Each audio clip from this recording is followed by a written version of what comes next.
Gaddafi hired foreign mercenaries to protect him.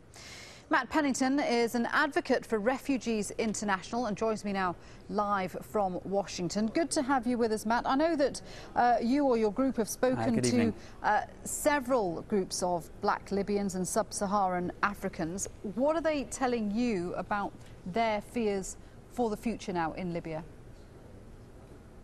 That's right. Well, we met with a number of black Libyans and sub-Saharan Africans, and our concern is that despite the death of Colonel Gaddafi and despite the liberation or imminent liberation of the country, there are still serious, urgent protection concerns for these populations.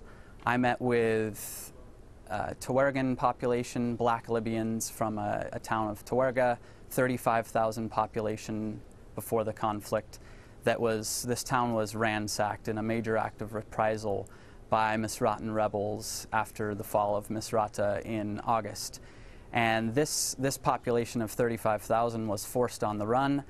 Many of these people were forced to flee, 3-4 different times. I interviewed a group of women and a group of men in Benghazi, and a woman told me that of the seven sons, 2 of them were detained and beaten in front of her, and another 2 were shot in front of her and killed. And they were targeted specifically because they were black Libyans.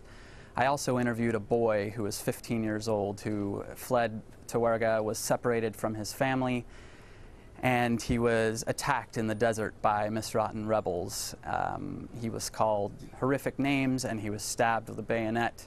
And ultimately, a Benghazi brigade intervened to protect him from rebels from Mosrata. So there's a really interesting dynamic there where you've got Benghazi brigades intervening to protect black Libyans and really stand up for their protection.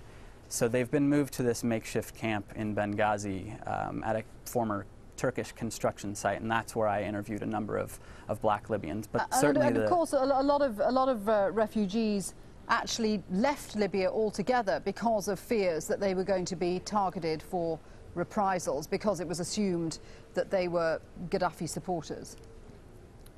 Absolutely, yes, and there are still under about 3,000 refugees and asylum seekers from sub-Saharan Africa, primarily from Somalia, Eritrea, in Tunisia on the border, and also a significant number, just under 1,000 of refugees and asylum seekers on Very briefly, Matt, because we are short of time.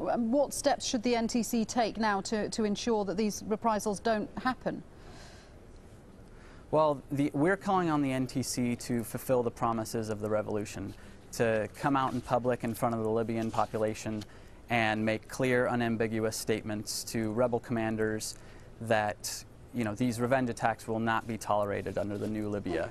They need to identify and remove rebel forces, these renegade rebel forces, from the field, and they need to clearly investigate and move forward on these claims of human rights abuses. And then they also need to provide assistance for these folks. Okay, Matt, thank you very much indeed. Let's leave it there. Matt Pennington from Refugees International. Thank you very much.